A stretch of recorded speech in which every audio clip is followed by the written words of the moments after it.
Hey everyone, and welcome back to Entrepreneurial Edge. It's so great to have you here with us today. You know, some names are just synonymous with style, with class, with a certain kind of timeless American dream.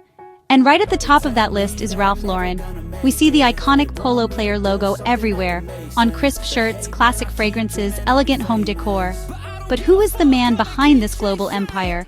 What is the story behind the brand that defined American fashion for over half a century? You might think you know, but there are layers to this story you have never heard before. Today on Entrepreneurial Edge, we are pulling back the curtain and counting down the 15 things you didn't know about Ralph Lauren. We are diving into his humble beginnings, his boldest career moves, and the passions that shaped his incredible journey from a kid in the Bronx to a multi-billionaire fashion icon. This isn't just a story about clothes, it's a masterclass in branding, perseverance, and building a legacy from the ground up. Get comfortable, hit that like button right now, and make sure you subscribe to Entrepreneurial Edge and turn on notifications so you never miss our profiles of visionary entrepreneurs. Alright, let's get into it. This is the story of Ralph Lauren. Let's start at the beginning. Before he was Ralph Lauren, he was Ralph Lifshitz, born in the Bronx to a working-class Jewish immigrant family. Relentless teasing over his last name pushed him at 16 to reimagine his future. He legally changed it to Lauren. It wasn't denial, it was strategy. An elegant, aspirational, marketable name that became step one in building a global persona. In 1967, working from a single drawer in the Empire State Building, he designed his own ties. They were wide, handmade in luxurious fabrics, and bursting with color, radical for the time. Stores said no unless he made them slimmer. He refused, sold to small boutiques, and turned risk into demand. The bold ties hit, and funded what came next. Before the empire, he learned on the floor at Brooks Brothers, America's menswear institution. He absorbed craftsmanship, understood affluent shoppers, and identified where tradition needed flair. He didn't just sell clothes, he sold a lifestyle. The name he chose was Polo. Old money elegance, athletic grace, sophisticated leisure, all in one word, even though he'd never played polo. He knew people by a story, a feeling, an identity, sporty yet sophisticated, international yet quintessentially American.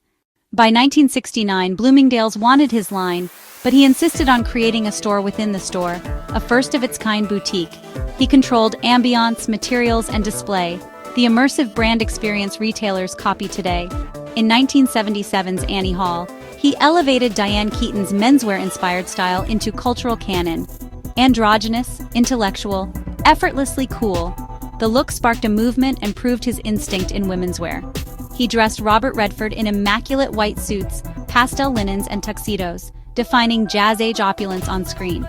The film fueled a 1920s revival and cemented him as Hollywood's go-to for timeless style.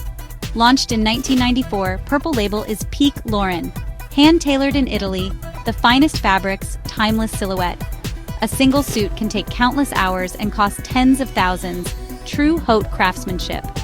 Introduced in 1972, the polo shirt debuted not in a few basics, but in 24 vibrant colors.